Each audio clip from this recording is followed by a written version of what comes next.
Maximiser la rentabilité de 500 mètres carrés avec la culture du gombo en Afrique de l'Ouest nécessite une planification stratégique et méthodique. Ce guide offre des étapes clés à suivre pour optimiser chaque aspect de la culture. Adopter des pratiques agricoles optimisées peut augmenter de façon significative le rendement et la rentabilité du gombo.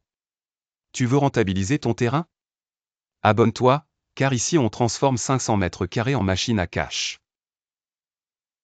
Choisir la bonne variété est fondamental. Il est conseillé d'utiliser des variétés de gombo résistantes aux maladies, à haut rendement, et avec des fruits longs tels que le Clemson Spinless ou le F1 hybride local. Pour accélérer le processus de récolte et en obtenir plusieurs pendant la saison, il est préférable de privilégier les variétés précoces.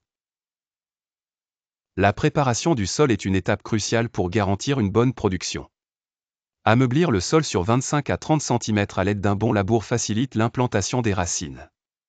Incorporer de 3 à 5 tonnes de compost ou de fumier bien décomposé enrichit le sol en matières organiques.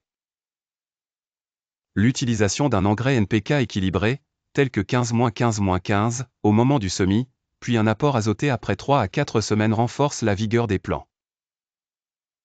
La densité de plantation doit être planifiée pour maximiser l'espace de la parcelle de 500 m², un espacement idéal de 50 cm entre les rangs et de 30 à 40 cm entre les plants permet de disposer environ 4000 plants dans cette superficie. Pour assurer un bon développement racinaire, il est recommandé de semer en pépinière avant le repiquage. À l'irradiation régulière s'ajoute le paillage, surtout lors de la floraison et de la formation des gousses. Un paillage organique avec de la paille ou des feuilles sèches conserve l'humidité dans le sol et limite la croissance des mauvaises herbes.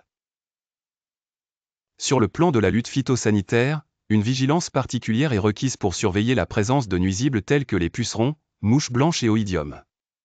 Les traitements naturels, comme le purin de Nîmes, le savon noir ou les décoctions d'ail, sont à privilégier.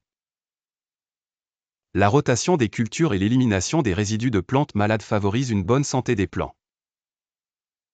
La récolte doit se faire tous les 2 à 3 jours pour encourager une production continue, en cueillant les jeunes gousses tendres. Un séchage rapide et un stockage dans des conditions propres évitent les pertes. Quant à l'estimation des rendements, il est possible d'obtenir de 3 à 5 tonnes de gombo frais sur 500 m².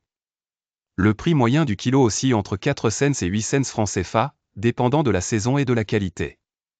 Ceci suggère un chiffre d'affaires potentiel de 1 200 000 à 4 millions francs CFA.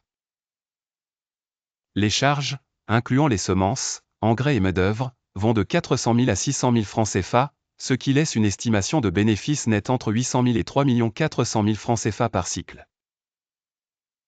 Enfin, pour aller plus loin dans la maximisation de la rentabilité, la transformation du gombo en produits dérivés, tels que poudre de gombo séchée, sauce ou conserve, peut ajouter de la valeur. La commercialisation directe sur les marchés, dans les restaurants ou en vente en gros permet d'élargir la base de clientèle et d'accroître les profits et abonne-toi pour ne rater aucun de ces conseils pratiques agricoles qui marchent sur le terrain.